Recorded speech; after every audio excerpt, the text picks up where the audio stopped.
За сайн уу? Өглөө өдөр орой минь. Прокастын 6 дахь дугаар эхэлж байна. Энэ удаагийн сэдэв бүтээлч байдал хаанаас ирдэг юм бэ?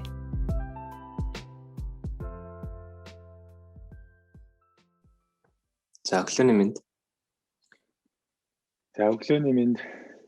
Сайхан амрав уу? Сайхан. Ажил төрөл сайн уу гэдэг. Сайн. За тий сонсож байгаа хүмүүс өглөө бидний ер нь өглөө сонсдог юм болов уу? Өдөр сонсдог юм болов уу? Мэдээгүй. Өглөө сонсож байгаад нь өглөөний юм, өдөр сонсож байгаад нь өдрийн юм. Арай минь чиний мэд.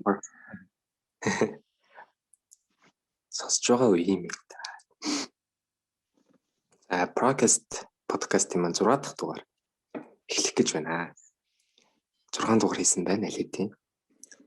Тэгээ 6 дахь дугаарын сэдэв бол creativity хаанаас ирдэг вэ буюу бүтээлч байдал ер нь хаанаас ирдэг юм бэ? Яг энэ дизайны салбарт бүтээлч байдал ер нь хэр чухал гэдэг юм бэ?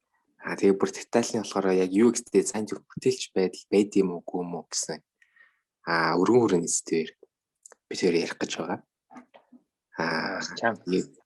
Тий нэлээд чанга сэдв. Тий тэгээд шууд л ихний асуулт асуугаал эхлэе да тий. Манай сухтаах нь болохоор энэ яг дизайн салбарт болохоор нэг 10-аад хэдэн жил ажиллаж байна та ер нь? 10 жил. Одоо л яг тий. Одоо болохоор манай сухтаах нь нэг UX дизайн дээр илүү фокус ажиллаж байгаа тий. Тэгтээ яг энэ UX дизайнаас өмнө болохоор янз бүрийн брошюр өдр хийжсэн нэлээд олон туршлага байгаа тийм нөгөө сонингийн их бэлтгэдэг ч юм уу тийм багт тийм. Тийм сонингийн их бэлтгэхээс эхлээл брошюр, лого, юу гэдэг постэр бүгдийг хийжлээ. Тэгэхээр нөгөө creativity буюу бүтээлч байдалд одоо нүүр тулж исэн гэх юм. Тийм уууд олон байгаа байх гэж бодож байна л да. Тэгээд эхний асуулт нь болохоор ер нь бүтээлч байдлыг яг одоогийн өндөрлөгөөс харахад яг юу гэж ойлгоод юм бэ та? Бүтээлч байдал гэж яг ер нь яг ямар зүйл байгаад бид нар ингэж амар фокуслаад байт юм болоо. За би нэг өндөрт гараагүй л гэж өөрийгөө одоо бол бодоод байгаа. Тэг өндөрлөгөөс нь ч юм. Гэхдээ би бол яг өөрийгөө бол хангалттай бүтээлч байна уу гэдэг дээр бол баг сайн мэдэхгүй байна. Бүтээлч байх гэж хичээж л явж байгаа. Тэрнээс биш яг ингээл обистэй амар бүтээлч Monte Creative гэж ярих болоогүй санагддаг мэдэхгүй. Гэтэ яг бүтээлч байдал буюу creativity гэж яг юу юм бэ гэд хэлэхээр амар л тодорхойлдог хүн нь би биш магадгүй. Гэхдээ яг үнэхээр л яг зүгээр л өөрийнхөө ойлгосноор л хэлж байгаа шүү. Гэдгийг сонсогчид ойлгоорой. Миний бодлоор сая асуулт нь болохоор бүтээлч байдал юу гэлээ? Одоогийн өндөрлөгөөс харахад айгүй нэг 10 жил ажилласан байгаа та. Тэгээд айгүй олон бүтээлч байдалтай нүүр тулсан байгаа даа тий. Тэгээд яг одоо бүтээлч байдлыг яг хувийнхаа зүгээс яг юу гэж ойлгоод юм бэ тий. Бус хүмүүс бас өөрөөр ойлгож байна. Тий. Юу гэж тодорхойлох юм бэ? Би бол ингэж л ойлгодог. Одоо ингэж товчхон хэлэх юм бол одоо юу л юм л та. Аливаа нэг ийм асуудлыг ингээд шийдэх гэх үед одоо ямар нэгэн шийдэл гаргах гэх үед тэр гаргалгаа шийдэл маань одоо ингээд илүү гоё гэх юм одоо юу илүү одоо тийм өөр тэгээд бас зөв бусдаас онцгой бас байдаггүй тий. Тэгээд тэр нь яг ингээд гоё одоо юу гэдэг яг тэр асуудлаа яг жихнээсээ шийдсэн тий. Тим шийдлийг одоо эрэл хайгуул хийх. Тэр шийдлийг олох тэр явц буюу одоо тэр явцыг нь болохоор бүтээлч байдал гээд тийм одоо үр дүн нь болохоор одоо бүтээлч үр дүн гэх юм уу тийм л гэж ойлгодог. Тэгэхээр энэ нь бүтээлч гэдэг нь болохоор ингээд бас бүр бүх юмд байж болно гэж боддог. Одоо ингээд зөвхөн одоо энэ за урлаг байж болно, одоо дизайн байж болно гэхээсээ гадна зүгээр л энгийн ажил дээр байж болно. Одоо юун дээрч байж болно гэсэн үг л дээ. Ямар нэгэн юм зохион бүтээх дээр байж болно. Одоо зураг шийдэл, ямар нэгэн шийдэл ер нь бүх юм дээр шийдэл байдаг шүү дээ. Янз бүрийн одоо асуудлыг шийдэх дээр ч юм уу. За одоо юу гэдэг нэг зүг рүү ингээд нэг тийшээ ингээд явж алхахтаа ч юм уу бүтээлч алхаж болно гэж. Гэхдээ ингээд хаач байдлаар бодож сэтгэж бүтээлч хандаж болохоор санагддаг. Одоо шийдэл мэдгүй одоо ямар нэгэн уяаг ингээд одоо уяхад ч юм уу бүтээлчээр өөрөөр уяхад зөндөө аргууд өгдөн шүү дээ. Одоо ингээд бид нар одоо мал аж ахуйтай холбоотой ч юм уу ингээд гэр мэр байхтай ч хамаатай юм зөндөө олон тийм жишээ уяаны жишээнүүдэд жишээлбэл тийм уяаг ингэж ууж болно, тэгж ууж болно гэл тэ. Тэгэнгүүт тэрийг бодож олсон хүн нь анханасаа бодож болохтай айгүй бүтээлчээр сэтгэж л өөрөөр яаж тайлбарлахааргүй эсвэл бүх бат ууж болох уу гэж бодсны үндсэн дээрээс л гарсан гэдэг ч юм уу. Тэгээд гэдэг шиг ингээд бүх одоо газар шингэсэн байдаг, бүх салбар, бүх одоо үйл ажиллагаанд байдаг тийм зүйлээ гэж боддог.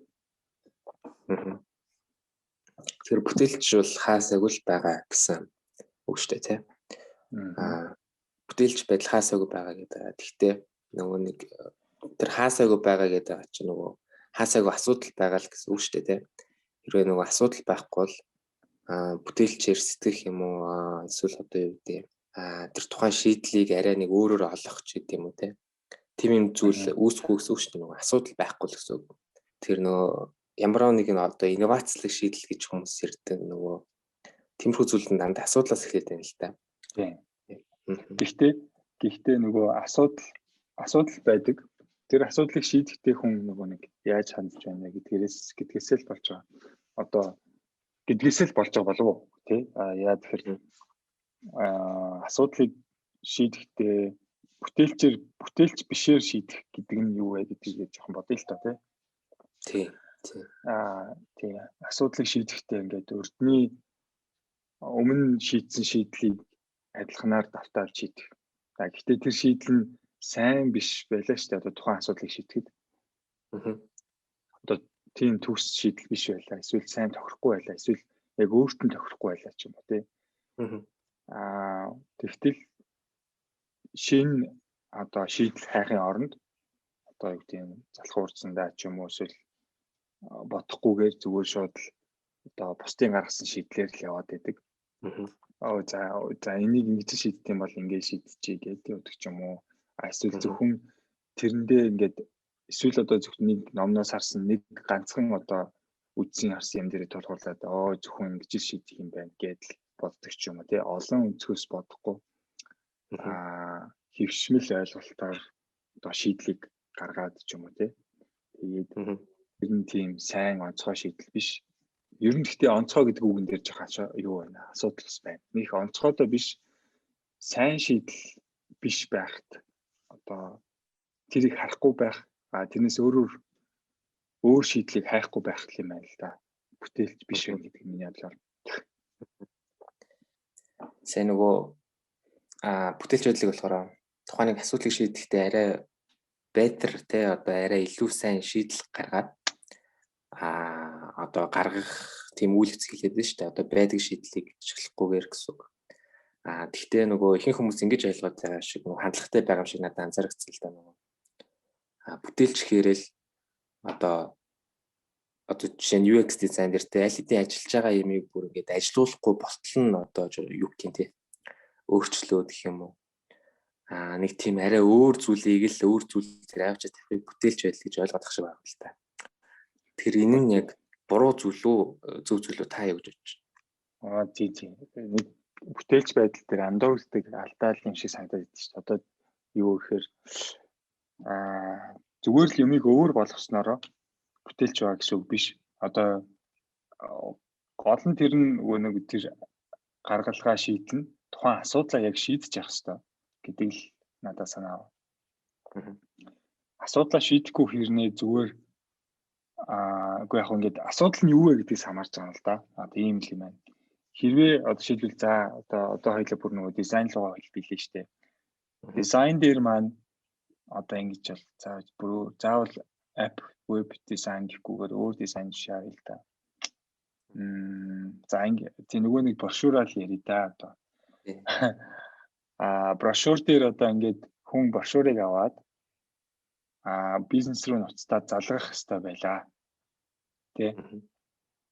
Брошюрыг ядаж авах хэрэгтэй байлаа тий. Аваад уншаад тэгээ залгах хэрэгтэй тий. Тэгсэн чинь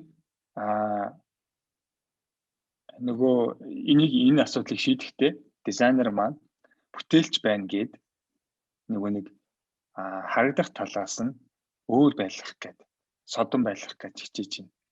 Хичээгээд тий одоо ингээд юу гэдэг ийм өөр байлгаа. За энд нь текст биш тэнд нь байлгаа. Улаан биш ногоон шар байлгаа гэдэг ч юм уу тий. За тэгээд ингээд юм хийж болж байна л доо. За тэгсэн чинь энээс болоод яг эцсийн нөгөө нэг зүгээр залгуулах хэрэгтэй гэдэг тэр зорилго маань биелэхгүй гэж болчих. Биелэхгүй юм уу эсвэл хэцүү ч юм уу болчихно тий тэр нь. Тэгэхээр яг асуудал дээр төвлөрөхгүйгээр асуудал нь зөвхөн өнгөн болоод яаж өөрөөр харагдуулах вэ гэдэг асуудал бол авчиж байгаа бол энэ нь буруу одоо бүтээлч байдал гэх юм уу юу гэх юм одоо тий бүтээлч байдлыг буруу тийш нь хандуулсан буруу асуудал дээр төвлөрүүлсэн гэх юм уу. Яг бүтээлчээр айгу гоё өөр болгосон л байх. Гэхдээ тэр нь зөв асуудал дээр биш байсан бол одоо буруу зүйл дээр бүтээлч байдлаа ашигласан төвлөрүүлж байна л гэж бодох юм шиг байна. Тэр яг зөв асуудал дээр төвлөрснөөр зөв бүтээлч байдал гарч ирнэ гэсэн үг шүү дээ тий. Тэгээ одоо жишээ нь брошюр дээр би нэг тийм та үгүй энэ сонсож байгаа хүмүүс бас нэг ихэнх нь харсан л ахт нэг юм креатив одоо брошюрын шийдлүүд гэл ингээд хайж исэн чинь тийм зураг байсан байхгүй ингээд юун дээр годамжаар явж байхад нэг мөнгө газар хөвтөж байгаа байхгүй. За. Тэгээ аваад уншсан чинь брошюр гэдэг байхгүй. Зүгээр мөнгө шиг хэвлэлцэн тий. Тэгээд ямар сонирхолтой юм бэ гоо тэр мессежийг нэг уншаад тэгээд айгүй товчхон мессежтэй юу ч хэлсэн бэлээ тий орчиж. Тэгээ шууд залгах сэтэл төрөх юм аа тий. Тэгээ энэ бол яг тухайн асуудал руу шууд одоо чиглэсэн бүтээлч санаа шийдэл гэж харж байгаа хгүй би л. Тийм тий. Тэгэхээр өөрөөр хэлбэл энэ жишээн дээр аваад үзэхэд л одоо брошюр гэдэг юу байдаг вэ гэдэг бидний толгойд буусан угийн нэг дүрслэл байж байгаа шүү дээ. За ингээд А4-ыг 3 нугалсан брошюр. За эсвэл А4-өөр ингээд хид хуудастай том брошюр гэдэг ч юм уу тий. За энэ хайр цагнаасаа гараад эсвэл брошюр заавал одоо ингээд нөгөө нэг тавир дээр л байж идэг гэдэг ч юм уу тий. Брошюраа тавихтаа би угаасаа тэнд л тавина гэж бодох ч юм уу тий. Энэ бодлуудаасаа бүр гараад хамгийн эцсийн одоо хүрэх гээд байгаа тэр зорилгоор л цэвэр хараад тэрэн дээр тулгуурлаж шийдлээ бодож эхлэх юм бол өөр гоё бүтээл санаа гарч болох гэдэг ч юм. Тийм л юм байна томлолтой. Тэгэхгүй ингээд бид нар яг хөвшмөл ойлголтуудаа хэд баригдаад эхлэхээр л тэрэн доторх бүтээлчийг бол одоо сайн бүтээлч санаа гэж баг хэлэхээргүй. Тэрнээс хайрцагт байгаасаа гарсан бүтээлч санаануудыг илүүтэйгээр одоо ямар гоё бүтээлч санаа вэ гэж хэлэхээр байдаг л гэсэн үг юм байна л да. Миний бодлоор тий. Тийм байна те. Тэр сайн жишээ их хөөрх юм те. Мөнгөөр гэж тавьсан.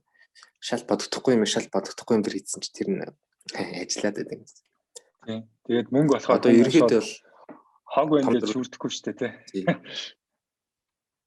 Тий, хог авч үзэн шүү дээ ярьж байсан тий. Тий. Тий, тэгэхээр айгүй зүв харсан биш дээ. Ямар зэвгүй юм бэ гэмээр. Тэгээ ерөнхийдөө бол бүтээлч байдал айгүй өргөн сэтгэлтэй тал талын салбартлаа. Сая хуулианы халтгал л одоо дизайны салбарт. Тэгээ жишээтэйгээ ярьлаа. Тэгээ гол point нь болохоор нөгөө зөв асуудалтай төвлөрөх юм бол зөв бүтээлч байх гарч ирнэ л гэсэн төгөлд төрж явах шиг байна л да. Саяны яг зүгээр ерхийд нь бацах юм бол тэ. Yes. Тэгээд яг одоо болохоор хуулаа яг дизайны салбартаа ингэж баригдаад ярих хэрэгтэй байх тий. Тэгэхгүй бол бүр ярьсаар ус төрлөө орё. Ус бүтээлч байдал ус төр ашиглах нь гэдэг. Тэр тий.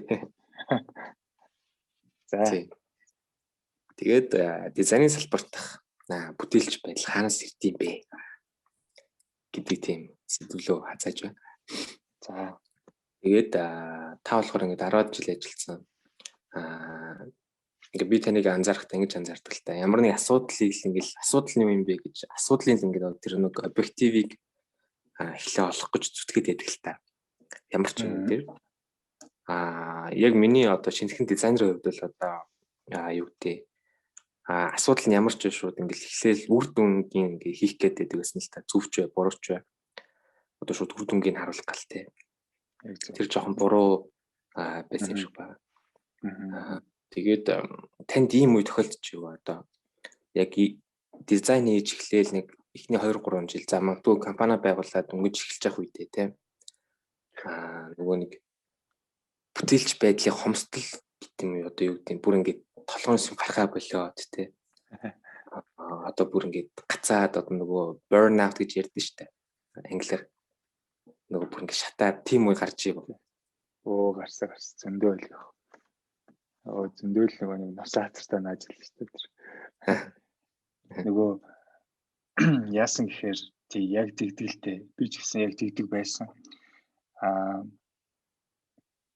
Нэг л үг баг надад яаж толгоноос гардаггүй тос болсон юм анхны үг л дээ тэр одоо болсон юм. Манай нөгөө их сургуульд нэг юм юу орж ирсэн байхгүй юу? Герман биш юу лээ. Багшийнхаа хаана гэдгийг марцсан аа. Герман багш. Манайд нэг сар л орсон багш юм аа. Тийм. Гадны герман багш хаа тийм герман. Юу фотошоп заажсан байхгүй. За тэгээд ингээл фотошопын эхнээс нь ингээл төлөмөл бүгдийн заагаал. Тэгэл дараа нь ингээл нэг за тэгэр ингээрээ гэдэг даалгавар өгдөглөө дээ. Ангидаа даалгавар өгсөн чинь хүүхдүүд бүгд л ингээд фотошоп дээр ажиллах гал шууд фотошопоо нэг л ингээд нөгөө нэг ямар төлөв ашиглаж тэрийг хийх вүлээ гэж бодоод идэв хөхгүй. Тэгсэн чинь багш хэлсэн нь та нар яг толгойдоо те яг л ийм юм бий болгоно гэж үр дүнгээ шууд хараагүй бол зураглаагүй болвол фотошопоо бити нэгэрэй гэдэг хөхгүй. Тийм. Тэнгүүт эхлээд цаас харандатайгаа л найзлаарай гэсэн үг хөхгүй. Тэнгүүт чинь фотошопоо нээхгүйгээр тэгээ зүгээр л цаас харандаа бангууд ингээд blank canvas те blank одоо юу гэдэг зүгээр цаас бааш цавцгаа. Тэнгүүт яг би юу хийх гэдэг вэ? Яах гэдэг вэ? Айгүй их бодлоод орж ирнэ. Тэгжээтэл гоё санаа яг орж ирнэ. За ингийн. За энийг л фотошоп дээр хийчих гингүүд. Фотошоп дээр зөвхөн тэр хийх юмаа л хараад тэгээд яг л тэр хийх юм баг яаж хийх нь төсөөлч гэсэн орж ирж байгаа фотошопоо нэгтэл. Тэгэхгүйгээр өмнө нөгөө аргаар явсан болоод ингээд төөрөөд энэ төлийг ашиглавал ингэж хийж болох уу, тэр төлийг ашиглавал ингэж хийж болох уу гэд ингээд явчихсан. Дисцийн үр дүнд аягүй их цаг өнгөрсөн байна. Чи яг гой санаа гаргаагүй, яг тэр шийдлээ тэг асуудал шийдсэн санаа гаргаагүй. Байх магадлал өндөр. Тэг зүгээр л одоо янз бүрийн төлөв ашигласан нэг юм хийцэн. Байх. Одоо тэгээд би ажил дээр гараад дараа нь энэ багшийнхаа хэлсэн үгийг мартаад бас ингээд янз бүрийн брошюр хийх юм гочин л шууд л за иллюстратор энэ дизайн нэгээл шууд одоо юу гэдэг брошюраа хийх гээл ямар текст орох юм гээл шууд хийх гээл. Тэгэл хийнгуут л яг ингээд хийгээд янз бүрийн байдлаар дуусгана л та тэгж чинь тий. Тэгсний дараа ч гэсэндээ яг тэр мэдрэмж нь болохоор яг энэ ингээд болох болов ажиллах болов. За ядч харагдах талаасаа шууд таалагдах боловгүй болов. За ер нь энэ брошюр ингээд энэ тийм тавигдлаа ихт хүн аваад уншаад энэ хүний бизнес нь яг хувь нэмрээ оруулаад нөлөөлөх болов гэд ийм асуулт эргэлзээтэй тий. Тийм том эргэлзээтэй тий багч биш том эргэлзээтэй. Тэгэл гэл. Тэгэл тэнгуут би тэр эргэлзээнээсээ болоод брошюраа эвдэлж дахиад шинэ тийм нөгөө энэ дизайн дээр Тэгэхээр энэ нөгөө нэг бодол маань ерөөсөө нөгөө хайрцаг юм уу, энэ нэг түүл юм уу те. Энэ дотроо л эргэлдээд байгаагаас үүдээд би гол асуудлаа томоор хараад томоор шийдлээ бодож чадахгүйсэн гэсэн үг л дээ. Тэгэхээр ийм лүп бүтгэн бол орчдөг юм байна. Тэгэхээр энэний оронд болвол асуудал нь бол энэ те. Одоо ийм юм орчдөг. Тэр энэс гарах арга нь болохоор миний бодлоор тэр янз бүрийн бүр ерөн цаас харандаа барихаасаа ч өмнө эхлээд зүгээр эцсийн тэр нөгөө асуудлыг нь барьж авч бодох л байгаа. Тийм учраас би нөгөө нэг одоо бол тийм habitтэй болсон. Асуудал нь юу юм? Хэрэглэгч нь юу юм? Тэг эхлээд хэрэглэгч нь юу юм? Хэрэглэгчийнх нь асуудал нь юу юм гээд боддог дараалтаа болчихж байгаа юм л да. Тэгэд энэ боддог дараалт чи өөрөө design thinking гэдэг нэг нэршилтэй тийм философи гэдэг юм л л дээ. Бүр тэг сонсож байгаа хүмүүс бол Google дээр үзээрэй design thinking process гэдэг. Тэндэр бол байдаг. Эхлээд хэрэглэгчийнхаа одоо хэрэглэгчээ сайн таньж мэдээд empathize хийгээд дараа нь асуудлыг define хийгээд ийм асуудал юм аа. Тэрнийхаа дараа idea болдог. За idea олох session нь бол их ихтэй design thinking дээр бүр юм crazy болох хэвээр. Бүр ингээд хайрцагнаас гадуур явах хэвээр. Нэгэнт чи хэрэглэгчийнхаа асуудлыг яг зөв болоод мэдсэн бол буруу асуудал дээрээ дараа нь шийдэл хагаад бас дэмий болно шүү дээ. Эхлээд асуудлаа зөв болох хэрэгтэй. Хэрэглэгчийн асуудал нь яг энэ юм байна гэж зөв болсныхоо дараа шууд ингээл Illustrator, Photoshop нэгээл эсвэл юу гэдэг шууд зурх гээл те. Тэгж дайрахтаа биш. Inspiration хайх хэрэгтэй. Нөгөө нэг одоо яг тэрэн дээр нөгөө нэг дизайнерууд ярьдаг онгодоо дуудана гэдэг чинь те. Inspiration хайх, онгод дуудах гэдэг нэг ойлголттой гэж би ойлгодог. Юу гэсэн үг гэхээр одоо онгодоо дуудана гэдэг одоо ингээд энд бодоод явж болно. Одоо ингээд зүгээр оффистай байгаа бол жишээлбэл. Тэгэхээр бодолтод юу явдаг вэ гэхээр бидний өмнө нь харсан, үзсэн бүх юмнууд ингээд тархин дотор ингээд юу шиг альбом үзэж байгаа юм шиг гүгээд эхэлнэ тий. За тэр ингэдэг гэдэг. Тэр дундаас хайгаад авахын аваад ингээд явчихлаа. За эсвэл тархин дотор чинь тийм альбом байхгүй болол зүгээр гадуур аялж бол зураг авч бол зүгээр амар тайван ингээд одоо аялж зугаалж болно тий. Тэгээд зөвхөн ингээд одоо юу гэдэг англиар бол одоо obsessed болох гэж байгаа юм л да. Хит их тэрэндээ ингээд автаад одоо ингээд надад шийдэл олдохгүй гэхээс илүү заримдаа тэрийг ингээд орхиод өөр юм дээр төвлөрөөд тэгжээ эсвэл зүгээр л ингээд усанд орж явах бодол орж ирч болно тий. Нэг тэгдэм байл л дээ. Иймэрхүү гоё санаа шийдлүүд хөвчлэн нөгөө нэг зүудэнд дөнгөж сэрэх үед эсвэл нэг юм айлт байхад усанд орж явахт ч юм уу нэг юм зорос бодлоод орж ирдэг. Өө яг энэ шүү дээ. Тэгэхээр яг энэ минь аянда тусалдаг юм санагдаг. За би жоохон халиа явчлаа шүү тий. Тэр нь бол дүгнж базуул одоо юу гэсэн үг гэхээр зөв асуудал дээрээ л төвлөрж иж гоё шийдэл гардаг шүү гэсэн үг. Тэгэхээр хайрцагнаасаа гадаж гарч итгэх хэрэгтэй гэдэг санаа. Тий. Нөгөө асуулт нь болохоор нөгөө ингэсэн шүү дээ. Анх ажил эхэлж байхдаа хин үедээ карьерийнхаа гэсэн үг шүү дээ. Креативити одоо юу гэдэг дутуу үед яадаг вэ гэсэн чинь одоо сая ингэ баах юм ярьлаа нөгөө надад ганц ойлгож байгаа зүйл юм л. Нөгөө нэг креативити гэдэг асуултаар төлөвлөрч гадж ирдгээ эдэргээд тэгж байгаа шүү дээ. Гэхдээ нөгөө тэр тухайн хүн маань тэр асуудлыг ингээд гоё креативээр гаргаж ирэхин тулд нэг тийм experience буюу туршлага хэрэгтэй байгаа та нөгөө үндэ. Нөгөө хүн чинь туршлагатай байж ижил асуудлаа төвлөрдөг болно те. Туршлагагүй зүгээр юу ч мэдэхгүй нэг гар байж ивэл нөгөө асуудлаа төвлөрөхөж мэдэхгүй гар байж ивэл тэр чинь нөгөө креативитийн ч зүг гарчихгүй гэсэн шүү дээ. Тэгээд ингээд нөгөө миний харж байгаа өнцг нь болохоор асуудалтай төвлөрөх гэж байгаа. Гэхдээ нөгөө креативитиг байхын тулд нөгөө хүн маань бас өшөө илүү тийм туршлагатай байх хэрэгтэй гэсэн санаа байхгүй.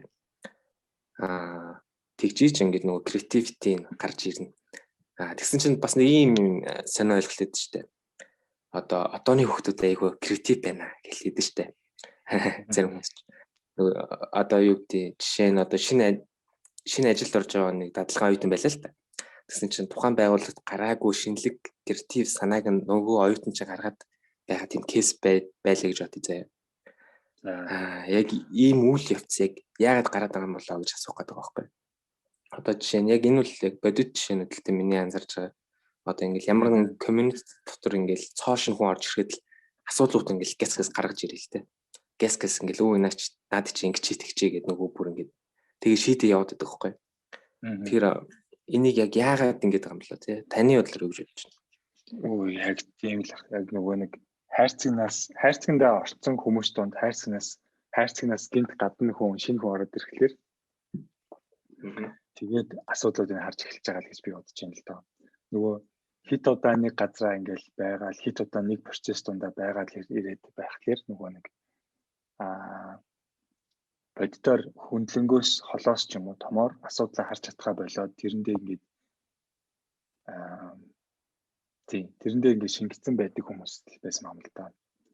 Одоо тэр нөгөө ихэнхдээ тэр ямар ч community ер нь тэгдэг л ахalta. Тэгэхээр тэрэндээс ингээд хүндлэнгөөс хүмүүс орж ирэхлээр шал өөр шинээр өөр өнцгөөс юмнуудыг хараад асуудлыг гаргаж ирдэг баг. Тэрнээс үүдээд л тийм юм болдог баг гэж бодож байна. Асуудалтай сайн нөгөө хальт үрд нөгөө obsessed болох хэрэггүй гэж мартагдж штэ баг. Тэгжэл угаасаа зүудэнд чи ороод ирнэ гэх тэнтэй нийлж ах шүү штэ тэ. Нөгөө нэг хайрцаг гэж айгүй нэг ядаргаатай юм бэ тэ. Тийм. Тэр нь болохоор юу яадаг юм л дээ. Хүн яг уу ингэдэг юм шиг санагдсан. Заримдаа үнэхээр бид нар тийм гоё шийдэл санаа орж ирэхгүй тохиолдол ингээд байдаг. Одоо мэдээч ингээд хайрцагнаас гараад харлаа тийм үү. Бүр ингээд гадаа аялж үзлээ. Тэр гэдэг чинь бүх аргаар хэрэг ингээд үзээд ч гэсэндээ ингээд гоё шийдэл орж ирэхгүй тохиолдлууд байдаг гэж байхгүй. Тэн дээр янз бүрийн зөвлөгөөнүүд байдаг юм болохоор цаас гарандаа дэвтэр балаа ингээд байнга өөрт авч яваа гэдэг юм лээ. Баг ингээд орны хайжууд тавьж явах хэрэгтэй. Тэ сэрэнгүүтлээ гоё санаа авчих чинь. Тэгэхээр нөгөө тим үед бол ингээд олдохгүй байгаа үед бол хит ингээд тэр яг ингээд олохгүй бол байнгын ингээд минут секунд тутам бодоол ингээд тахлаар бас нэг юм төөрөгдсөн луп дотор орчиж магадгүй юмсан гэсэн. Өөрөө дахиад өөрийгөө хайрцаглаад янз бүрийн юм дотор орох. Тэгэхээр ийм юмд тусалдаг юм болохоор түр амрах тий. Шаала өөр зүйлд анхаарлаа хандуулах.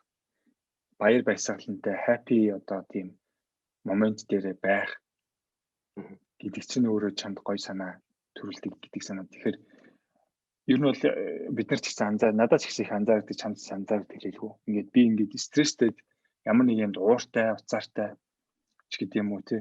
Хит ингээд хичээгээд ингэхлээр бүтээмж ер нь буураад тий шүү. Гараас юм гарахгүй болоод ч юм уу тий. Урд ингээд тодорхой яаж хийх тодорхой ажил байсаар хөтлөх ингээд хийхгүй болоод ч юм уу тий. Тэгээд юм шүү. Тэгэхээр тэр нь бидний ерөөсөө бодолтой хамаатай учраас бодлоо зэгслэх ёстой. Тэгээд ер нь хүн ингээд happy аз жаргалтай байх үедээ л илүү их төрөл одоо бүтээмжтэй гараас нь юм гардаг, илүү гоё санаанууд бас ундардаг гэж би боддог. Тэгээ бас дээрэс нь нэг юм хэлэх юм. Эерэг байх. Тэ. Сөрөг байвал ер нь бол ямар ч гоё санаа нэг гарахгүй дээ. Тэ. Зүгээр л одоо сөрөг хүн болол одоо юу гэдэг. Боршуур бол боршуур л эцтэй юм их боддیں۔ Наата зүгээр хийлгэж. Тэ. Гих ч юм уу. Тэ. Тийм бодол өөрт нь орж ирэх ч юм уу. Зүгээр хийг хайж л да юу их асуудлыг шийдэх ядаад байдаг юм. Наа чи мөнгө олох гэж ядчих чаа гэдэг ч юм уу тий. За тэгээд ингээд тэгэхээр ерөөсөө тийм бүтээлч санаа ерөөсөө тэр сөрөг бодлоодаас сөрөг одоо хандлагаас ерөөсөө гарч ирэхгүй байгаа юм л да. Тэгэхээр эерэг байх, сайн амардаг байх, тэгээд хайрцанаасаа гарч чаддаг байх, бодлоо зэгцэлж чаддаг байх, эмошноо удирддаг байх гэдэг ийм олон юмнуудаас бүтээлч байдал ундардаг болж таарч миний бодлоор. Тий, яг би бас санал нийлж байна. Тэгэд нөгөө нэг эерэг байх, сүрэг биш байх, одоо амарч чаддаг байх ч юм уу те. Нөгөө зарим хүмүүс амарч чаддаг шүү дээ. Эдгэр зүйлч айгүй хэцүү процесс л та тий зарим хүний хувьд бол. Тэгэд яг нөгөө бүх хүн бүтээлч биш байдаг шалтгаан нь энд л ах шиг л байна л та. Нөгөө бүх хүн яг энийг ойлгодгүй гэх юм уу, ухаардгүй гэх юм уу, одоо анзаардгүй ч гэж магадгүй те. Нөгөө нэг ажилдаа хийх ингээл улаарай л obsessed болол те.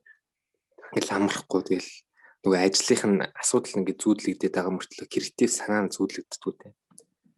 Тийм л болчдөг юм байна л та. Тэгээ нөгөө хоёулын гэрээ сэдэн болохоор нөгөө креативтэй хаанаас ирдэм бэ гэдгсэн чинь одоо болохоор нөгөө би подкаст эхлэхээс өмнө ингэж бодож ирсэн нөгөө дуршлагаас за тэгээ асуудлаа зөв төлөвлөснөөс гэл.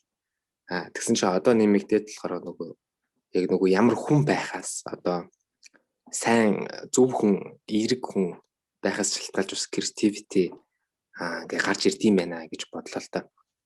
Тий, би бол тэгжэл бодож байна. Яг эерэг байж чадах юм бол айгүй гоё санаа шийдлүүд үргэлж өрч чинь ингээд орж ирнэ. Тэр үед ингээд барьж аваад эерэг хүн бол нэрээ яагаад тэгж болохгүй гэж оролдоод үзье гэсэн тийм хандлагатай болно гэсэн үг шүү дээ. Тэгээд тэрийг ингээд оролдож үзчихээж тэгээд алдхаас айхгүй байж бас нэг юм нэмэгдлээ тий. Одоо тэр ямар ч бүтээлч санаа ингээд шинээр орж ирэх үед яаж тий яагаад ийм байж болно гэж юу тэнийг боддیں۔ Ч гэдэг юм тий. Ийм бодлоод ороод ирэх юм бол дахиад айгүй гоё санаа байсныг ингээд алаад хайна. Тэгэхээр за байж ийм байж болох юм. Энийг юу ч гэсэн зураад үзье, бичээд үзье. Тий. Эсвэл бол зүгээр юм туршилтын загварыг хийгээд үзье. Тий. Эсвэл зүгээр л энийг ингээ хийчээд хэрэглэгчээр туршуулад үзье гэдэг хандлага байж ч гоё санаа гардаг. Өөрөлд бид нар энэ яг нөгөө бас эргээд design sprint гэдэг процесс дээр маань яг орж ирдэг юм нь юу болохоор хандлага ихнээс нь ингээд манайж хийдэж штэ. За ингээд одоо бид нар 4 хоногийн дараа 5 хэрэглэгчээр ингээд зүгээр л тест хийх гэж байгаа.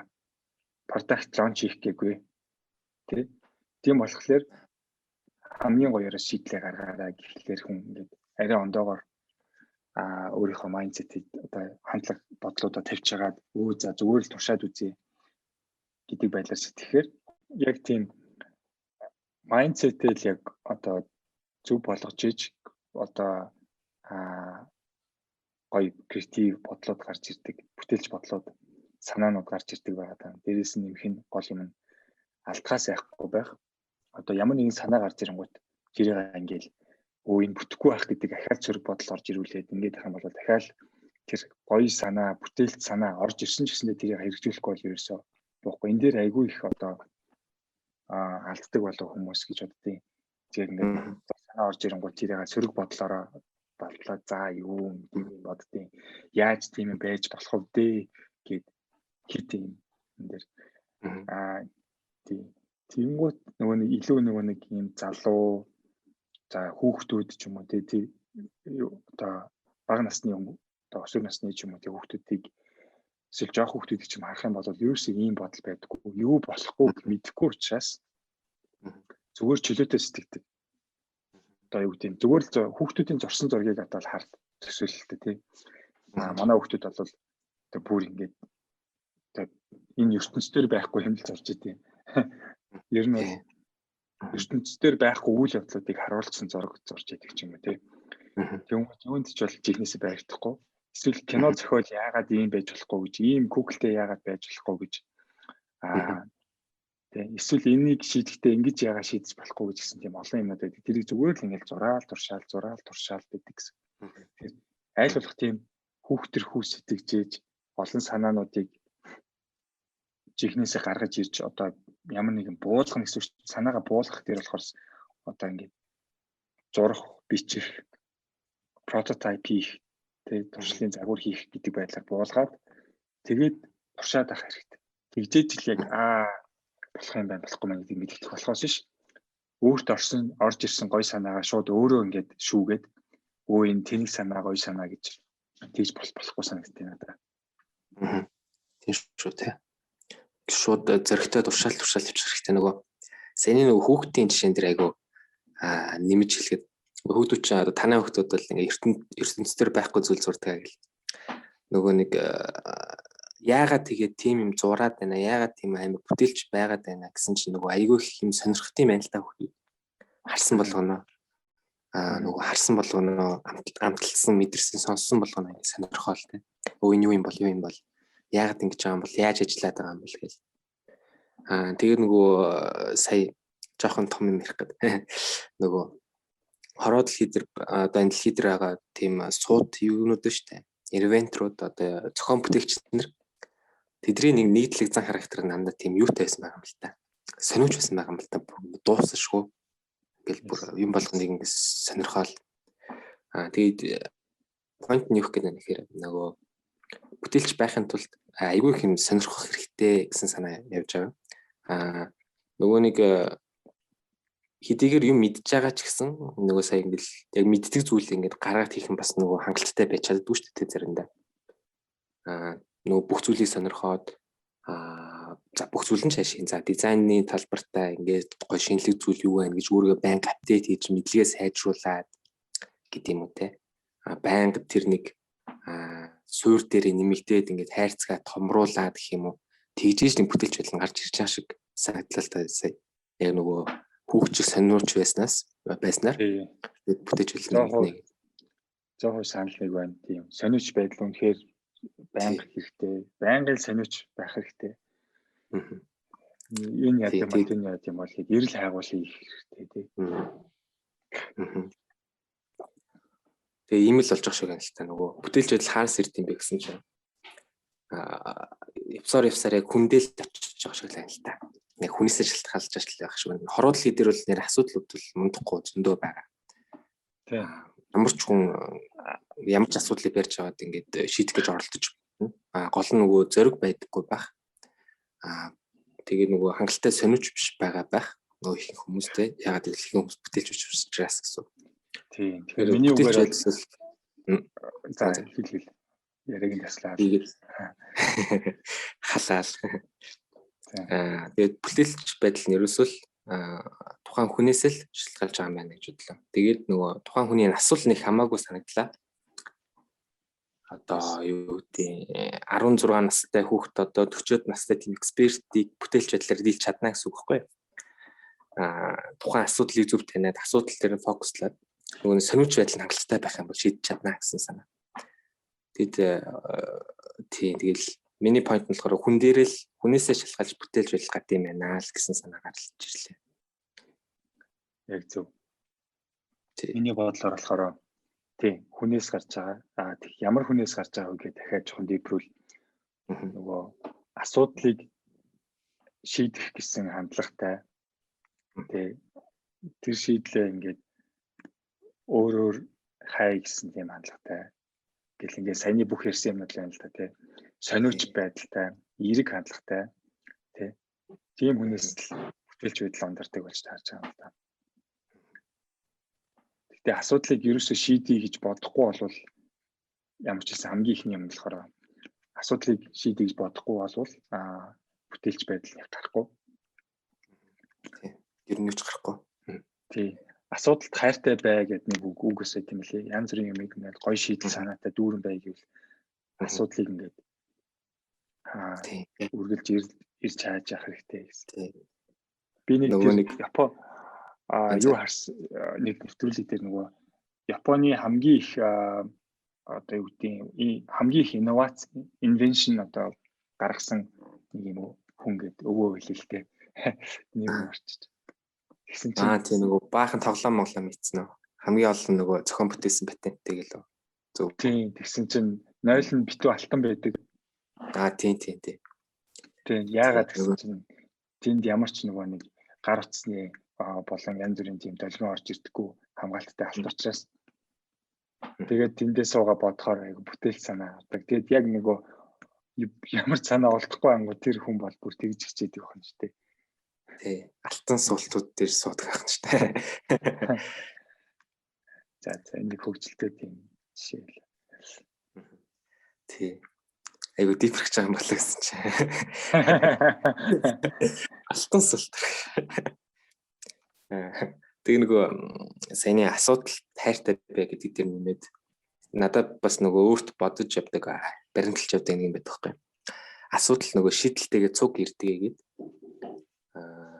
тийм нэг аюутай одоо юу гэдэг философи юм уу та. Тэгээ энэ дээр айгүй их фокуслж ирнэ өөртөө баримталдаг л та. Гэхдээ яг сүүлийн үед гэх юм уу заримдаа гэх юм энийгээ мартчихаар яг нөгөө бүтээлч бус байдал эхэлдэг л дээ.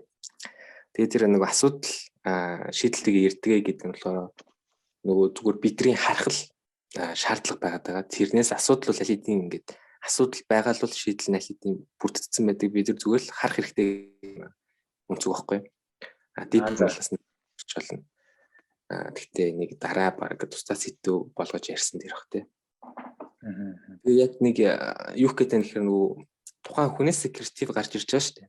Тэгээ тухайн хүнд байх бас нэг нэмэлт байвал гоё тийм чанар нь болохоор өөртөө тийм баримтлах зарчим байвал их зүгээр юм байна гэж бодлоо л та сая. Нөгөө одоо юу гэдэг асуудалд хайртай байснараа бүтээлж байдаг бол асуудал шийдэл тэгэл гарч ирдэ штэ гэсэн тийм хандлагатай бол бас бүтээлж байх ч юм лүү те. Тий. Одоо наа чи юу гэсэн үг гэхээр юу юм биш те. Асуудал байгаа бол шийдэл нь заавал байж идэг гэсэн тийм итгэл байх юм шүү дээ. Тий, итгэл үнэмшил тийм яг зөв. Тийм итгэл үнэмшил дүүрэн л байвал бүтээлж байх юм байна л гэсэн санаа. Нөгөө бид нар энийгэж нөгөө мэддэггүй байх шиг байгаа юм л та. Нөгөө яаж хийх вэ? Нөгөө юуг яаж хийх вэ гэдгээс төлөр тийм шиг байгаа юм л та хүмүүс болохоор.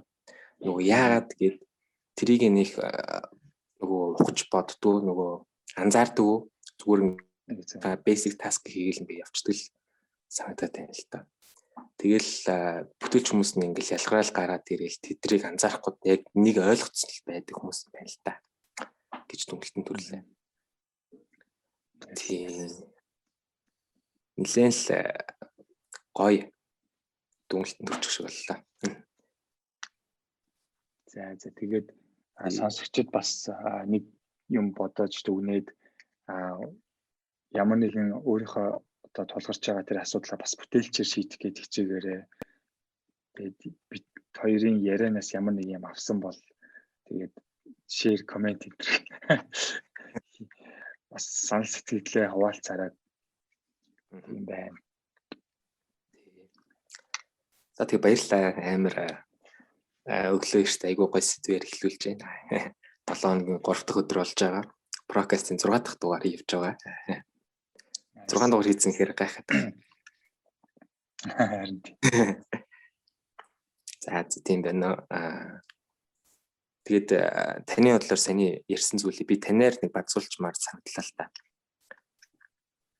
Саний бүх ярьсан. Тийм. Одоо нэг базагч яг Google дээр баг үлдсэнгүү базагчих шиг боллоо гэж бодлоо шүү дээ. Надаа яг тийм тийм яг түрүүний би давтал ахиад ярих юм л дээ. Яг нөгөө асуудалд хайртай байх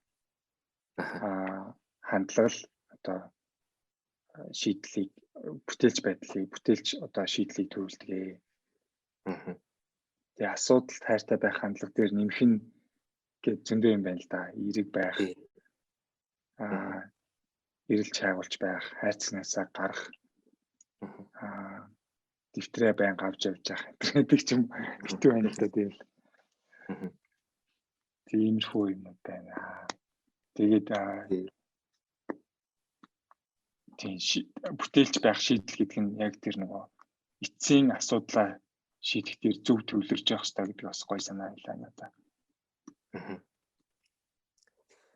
Үр дүнгээ эхэлж тийм төгсгөлөөс нь эхэлж болох гэсэн. Тийм төгсгөлөөс нь эхэл. Нөгөө нэг Кристофер Нолангийн кинонууд яг тэгж эхэлдэг шиг. Кристофер Нолан шиг байцгаа юм анаха. За ингээд бас хойлоо. За тэгээд бас нэлээд гайгүй ярьчих шиг боллоо. Жохон урт дугаар болчих шиг болов уу? Гайг бахтай. Гайгүй хөө. За тэгээд баярлалаа. Өстө сайхан ярьлаа. Баярлалаа. Тий. Сонсож байгаа хүмүүстээ бүгдэнд нь баярлалаа. Ажил амжилт хүсье. За өдрөө сайхан өнгөрүүлээрэй.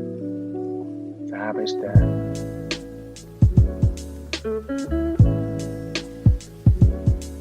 Thank you.